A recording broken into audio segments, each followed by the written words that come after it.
Okay, factorising by completing the square. It's just something else we can do with quadratics. So this one you do for your starter task. I just want you to write down everything you know about the equation x squared plus 7x plus 10. Think about what questions can happen with that, and think about what can we do with it. Right. First thing you could do is you might be asked to factorise it, and this is a nice factoriser. There's nothing before the x squared, so it's just two numbers and multiplied to give you 10, but to give you 7. Let's do it a long way. 1 and 10. No, 2 and 5. Oh yeah, good, that works. So it's x plus 2, and then x plus 5. We can then solve it because it equals to 0, and if you remember, it's the opposite because you need one of these brackets equal to 0. So my two values of x is x equals to -2 or x equals to -5.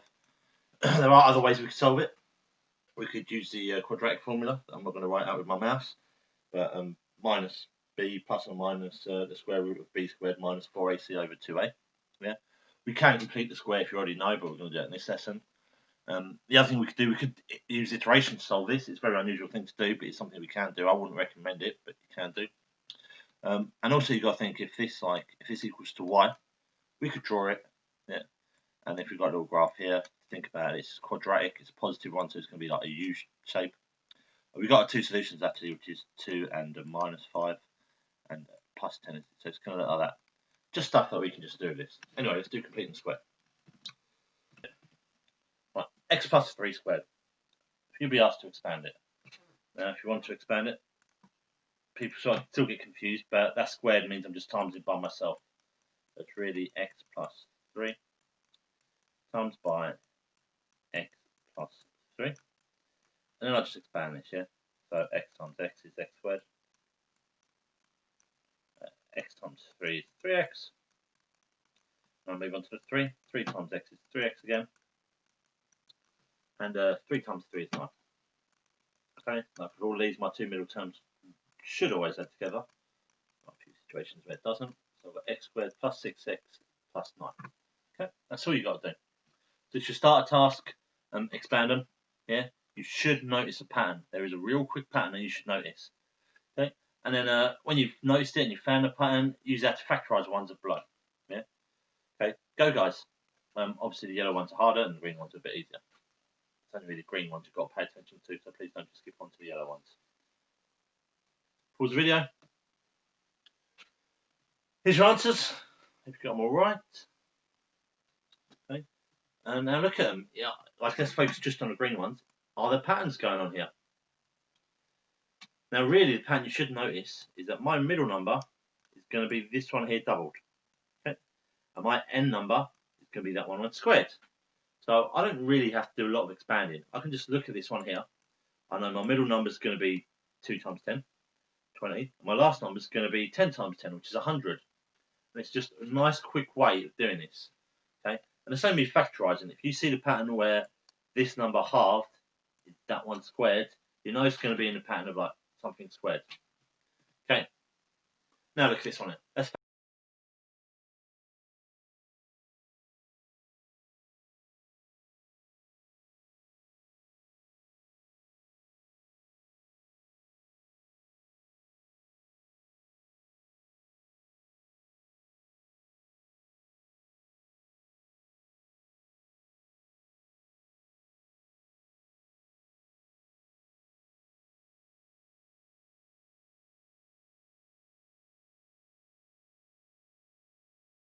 factorise it.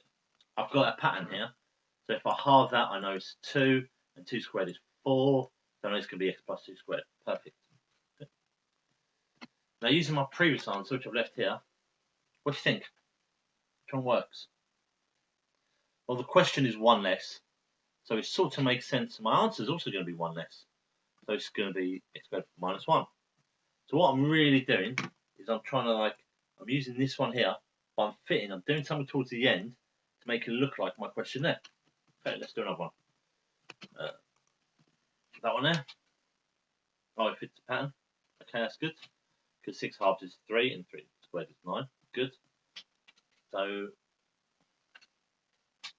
well, it's one more than a question. So the answer should be one more than the previous answer. So it's going to be D. Good. This one here. Oh, it fits the pattern that half of 10 is 5. Yep. this one here is going to be 1 less, so it's 1 less. Okay, that one there. So I'm not showing you that pattern in the middle. Now, I know it's going to be 6 and a plus 6, because half of 12 is your x plus 6. Then I need to think about what's like the end bit. Okay. Now, if this was normally, I'd need this to be a 36. So what I'm actually going to do is I'm actually going to get rid of this 36 by putting a minus 36, okay, and a plus 46. So what I've done here, the logic, is this bit here, okay, is identical to that bit there. And if you don't believe me, you just got to expand it. Okay. Now when I collect the terms, I've got minus 36 and plus 46, which actually gives me a plus 10. So it's going to be A. And this is completing the square. Now, pause the video, see if you can work it out.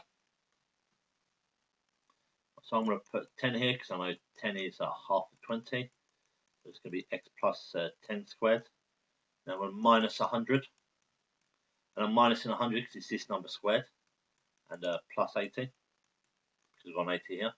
Minus 100 plus 80 is minus 20. So it's going to be D. It's gone. I'll just quickly do more. So this one here.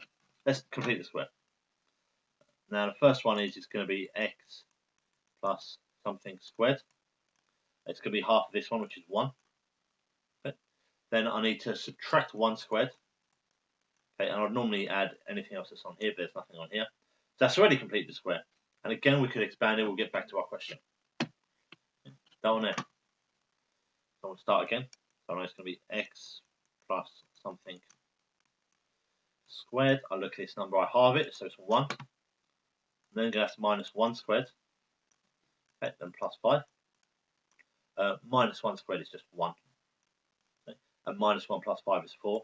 So it's going to be x plus 1, all of it squared, plus 4. And that's completing the square. See? Okay, so we've got to complete the square again. So it's going to be x plus something squared. So we halve this to make it 5. It's going to be a plus. Right, and this is always going to be a minus 5 squared, which is going to be minus 25. Plus 60. Okay, good. And then we just got to do minus 25 plus 60. Okay, which is 35. Plus, so I've got x plus 5. All of it squared plus 35. And that's all you've got to do for the time being. And there are slightly harder ones here. Okay. Now I'm going to do another lesson on these, but I'm just going to start it now. Now the key thing is I can't actually complete the square with this 2 in front of it. Okay. And it's not an equation, so I can't divide it all by 2. So what I need to do is I have to factorize 2 out. Okay. And I like to factorize 2 out of all of it. You don't have to. You can just factorize out the first couple of bits, which gives me x squared plus 6x plus, I want to say 9 halves. Yep. And then what you do is you complete the square in the brackets. So I know it's going to be x plus something squared, and it's going to be 6, so it's going to be half of 6, which is 3. And I'm going to minus 9, and I'm going to plus 9 halves. And just remember, this minus 9 is from this 3 squared. So I've got x plus 3, all of it squared. And then we've got to do minus 9 plus 9 halves. Okay. Which is actually minus 9 halves. But don't forget this 2 on the bracket. I should really put this in, so I should put a 2 there. And I should put a 2 here. And what we do, we expand the brackets, but we don't expand all of it. So what I do is I do 2 times this bracket. And all that really just leaves me is a 2 brackets x plus 3 squared. And I'll do 2 times negative 9 halves, which is just negative 9. And that's completing the square if you've got an x coefficient above 1.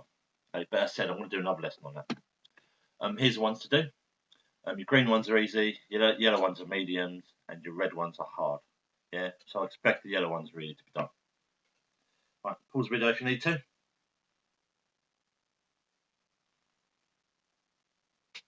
Okay, right, here's all your answers.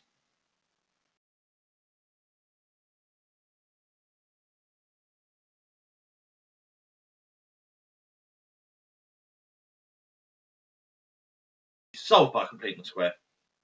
And we start with something like this. It's quite a nice, easy one. 100 equals x squared. So what is x? Well, what we've got to do is we've got to square root both sides. So I've got x, and the square root of 100 is 10.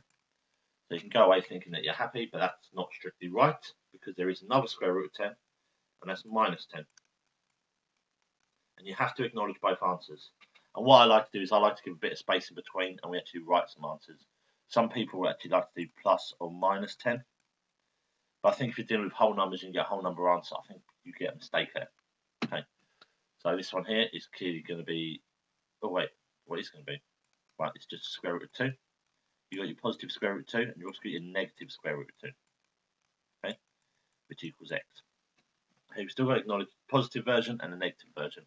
And again, it is just acceptable to write plus or minus the square root of 2. Similar to the quadratic formula. Right, now this one is, again, it's nice, just a bit different. So we would start with like what's furthest away from the x, which is squared. So I need to square root both sides.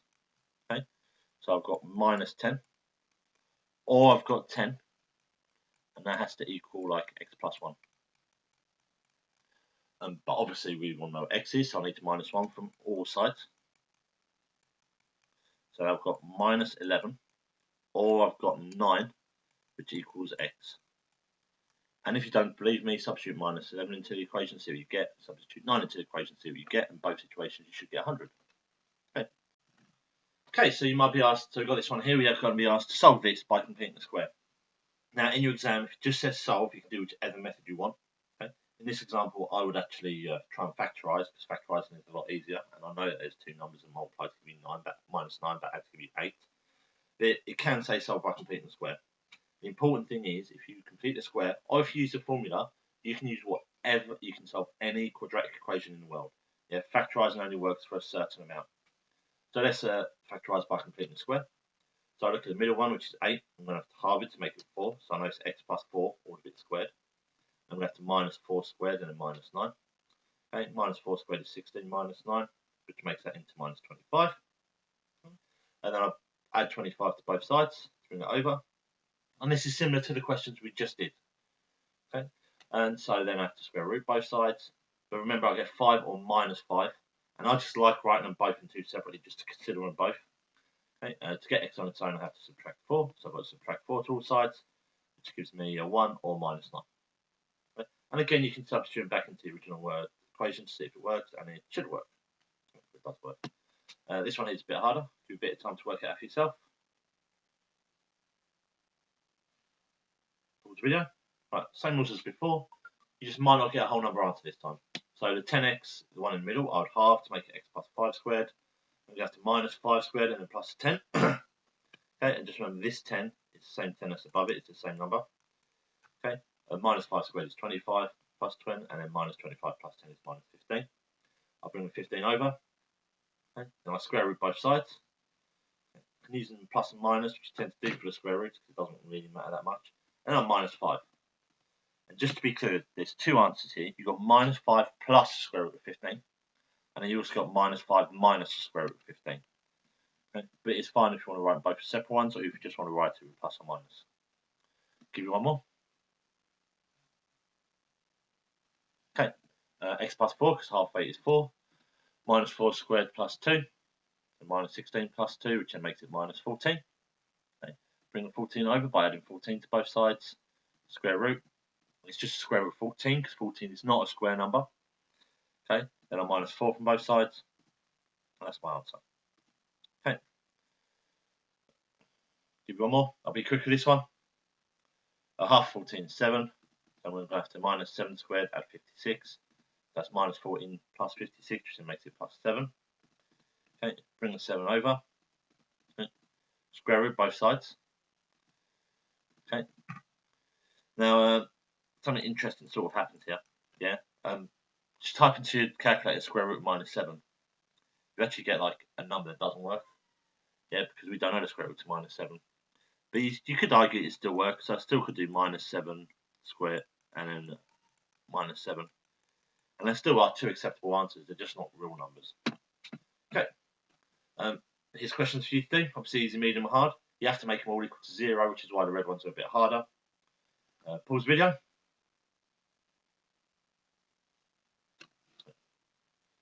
Next bit, here's your answers. I've left them as fractions, and thirds, type into your calculator, put them as decimals. Okay, that's the end of the lesson.